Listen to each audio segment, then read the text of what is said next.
All right, guys. So FCA over the weekend had a meeting to discuss basically the past and what's coming in the future.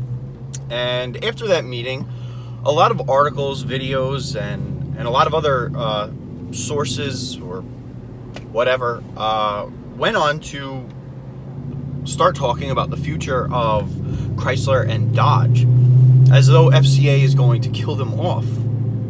And I'm going to talk to you guys about the sales figures, because ultimately that's what counts.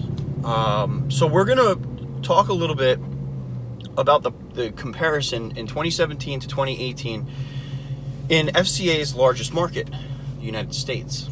And it's not looking good for one company. So we're going to dive right into it. So overall, FCA is up 11% from 2017. So that's the accumulation of Jeep, Ram, Dodge, Chrysler, Alfa Romeo, and Fiat in the US market.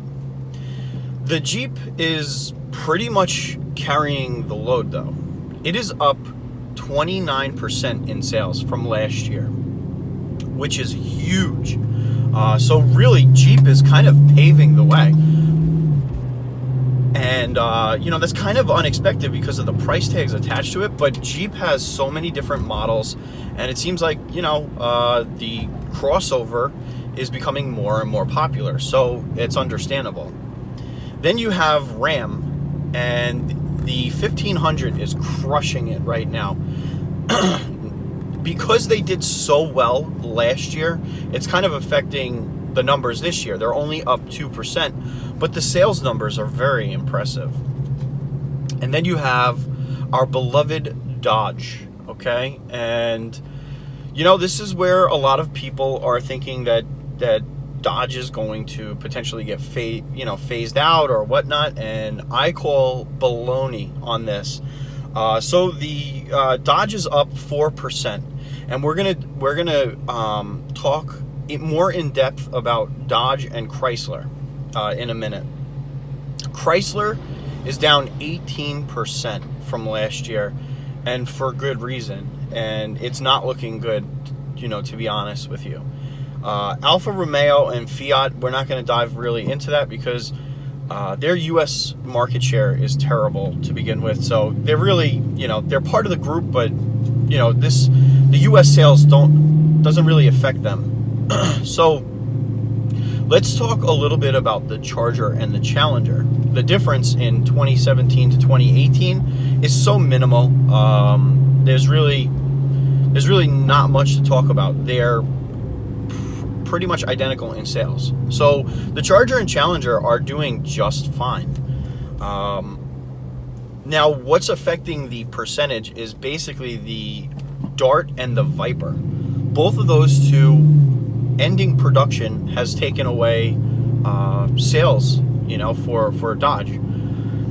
That being said, it's not like the Viper was, selling high volume or anything like that. So, the Dart, the loss of the Dart is what kind of is dragging the overall sales down. But the Dodge Journey is why Dodge is actually up 4%. The Dodge Journey has become a very big success in the U.S. market, and the sales numbers are what's really helping Dodge tremendously. So I don't see the Charger or the Challenger going anywhere.